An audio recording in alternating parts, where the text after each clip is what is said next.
my photography in New Zealand started because of the culture shock of like changing countries, right? When you move to a different country, and to think in a different language and understand a different culture, can be a bit of a shock. And the first couple of years were pretty rough to me. And photography became what before to me was just a set of tools for my design work, became like a self-expression sort of tool in itself. And I grabbed the camera, and that was my sort of escape to go out and just kind of like know the place. It allowed me, it was my passport to actually get to know New Zealand, New Zealanders, and my feelings in the city and the country and all that. So a bit of my this is kind of like the first work that I did. And these are some of just single pictures. At the beginning, these images were nothing more than just a couple like, just single images. It was never a project. I hardly go out and start projects with like preconceived ideas. I just, pick them up. It's like picking up pieces of a puzzle. And then once I'm in the computer, after several months, years, or whatever, I sort of like start, certain themes start popping up, and that's when I put the pieces together, sort of thing. So after street, kind of like I started to get more into, I also do a lot of portraits. The connection with people is very important to me. It's very important in my work. It's how I get to meet people. As I also, sometimes I kind of like reflect myself in them. A lot of portrait photography and different sort of ways. It's not I'm very into the snapshot of things. I like photography because photography is not perfect, and I'm not interested in the formal aspect of photography and certain cameras, or I'm interested in the emotions of photography, and therefore it allows me to be, it's one less thing to think about when I'm out shooting or when I'm shooting. So it's all about the emotions and how it feels. That's what I'm trying to do with my photography. I'm trying to project emotions more so than the image itself.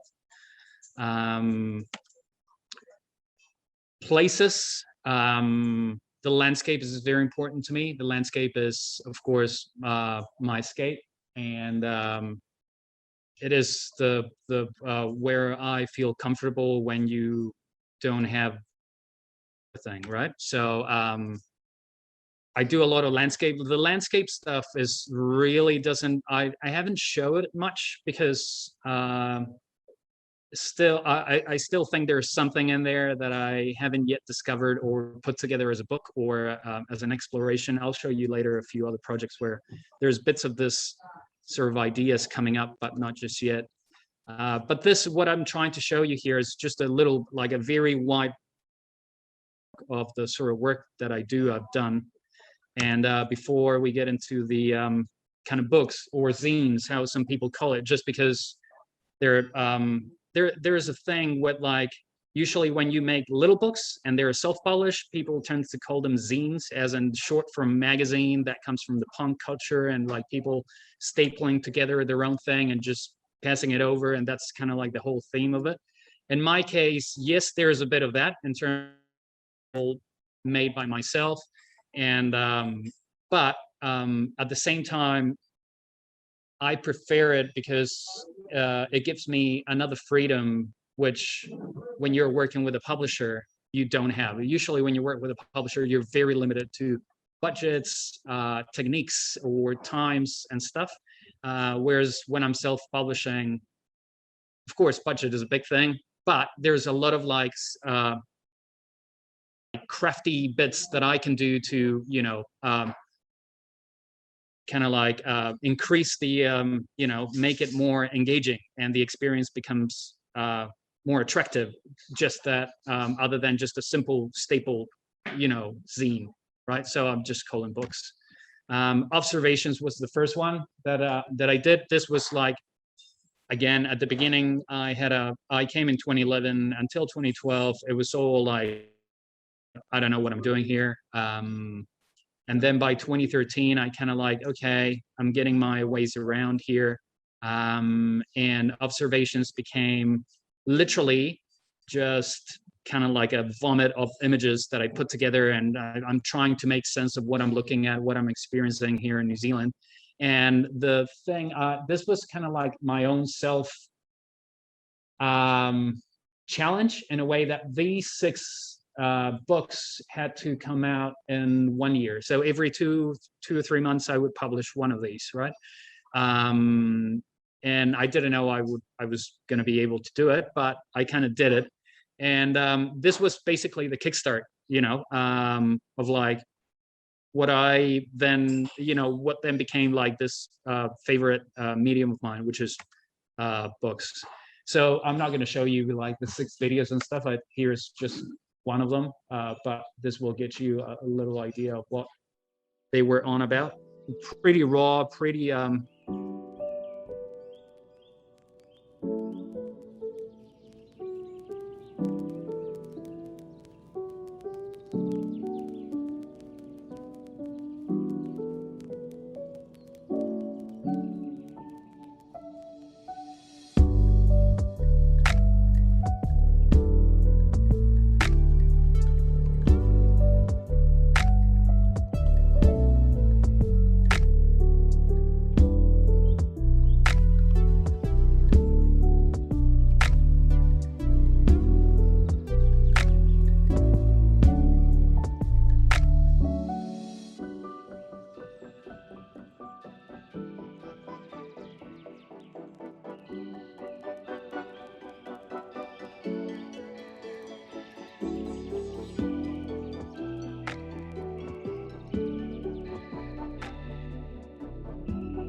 So yeah, that was, as you can see, is very intuitive. There's a sort of a free flow thing that I'm trying to make sense at this stage of what I'm trying to do here. Of course, at the same time, I'm starting to learn and realize and found some other photographers, famous photographers, and different kind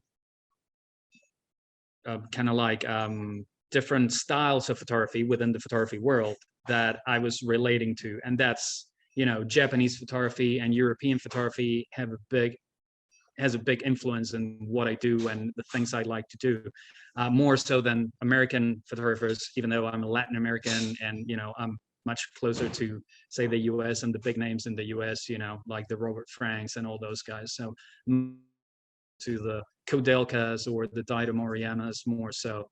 I feel that they have a more of an emotional thing and not such a detached way. Like I'm not, when I'm photographing, I'm trying to be in those photos. I'm not detached from that reality. And that's what I'm trying to, as I go my photography career, if you can say that, I'm getting closer and closer in that sense, whereas I'm trying to get more into more emotions into more of me into the photos. So in 2015, I did Split. This was like the first time I'm trying to reach out and to other photographers. This is a little collaboration I did with a photographer in New York, a photographer in Australia, and a Canadian photographer living in Korea, and myself. And the 4 of us had the one common thing that we are all expats. So the New York guy is originally from Russia, Ukraine. The guy in Australia was originally from Hong Kong, and the guy in Korea was originally from Canada, and myself from Chile. So we called Split. And Split is basically me as a designer. I'm always trying to get things into the physical world. So of course, I'm interested in printing photography. To even though I'm big into digital and publishing, Instagram and all that sort of stuff. but the end result, or when it becomes a real series, to me, is when it becomes a book or an exhibition or T-shirts or whatever. And so Split is me trying to. I was hoping to create this series with this guys, and of course, it never happened. It just happened to one. But and the theme that we set was actually, well, very obvious. It was home. So everyone in the group just of images and put together this kind of like group book where they all have their taken home. Yeah.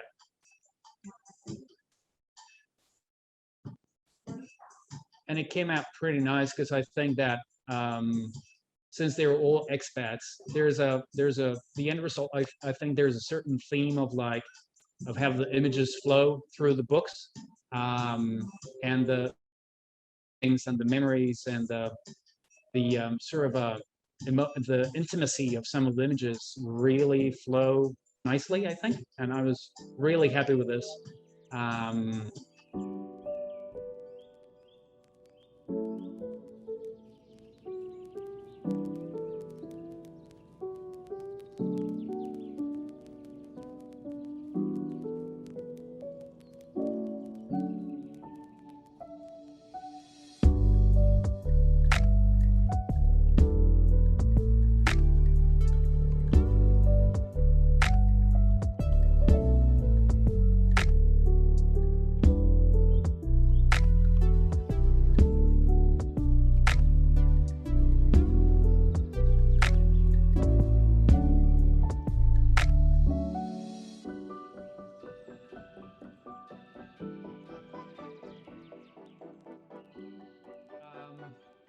After that one, I sort of like start to realize, what I'm doing with my photography.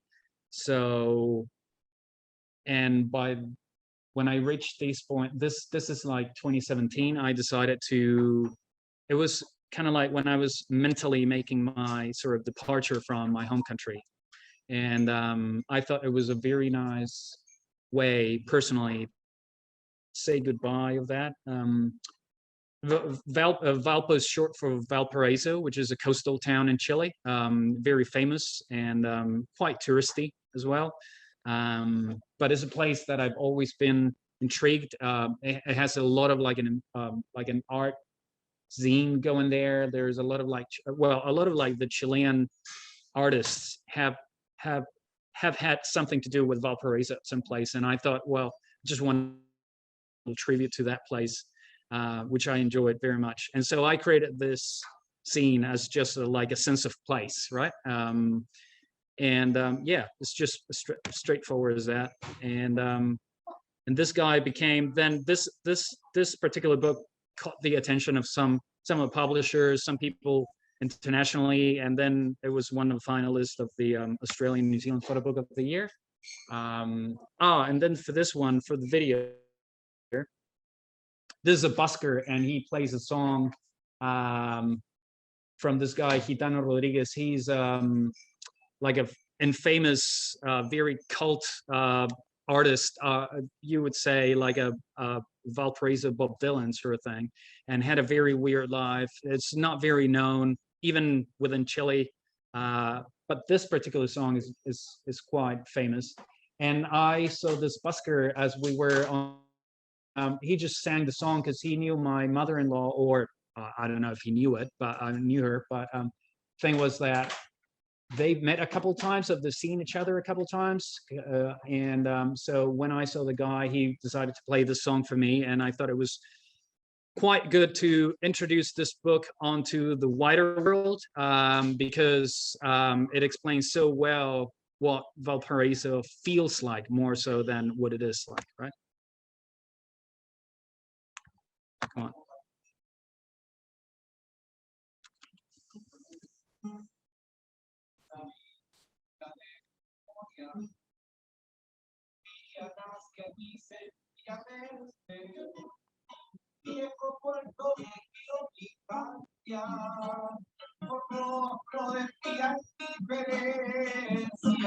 Porque no nací pobre, siempre tuve conseguir la pobreza.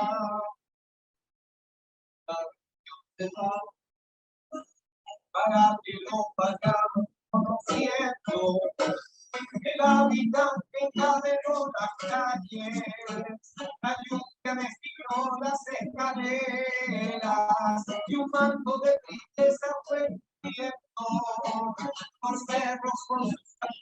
And that leads me to Not Too Bad, which is part of like mainly what I'm showing here. It was a little book that I made in 2019, end of 2019, beginning of 2020. And this perhaps became like, it's the first time that I do something that is more, or what to me feels a lot more personal. And this is my sort of like overall take, and for the last 10 years of like, if I had to write like a letter to, this is what it would look like visually, I guess. This one is just about like fears and longings and trying to find your space in this country as a migrant myself.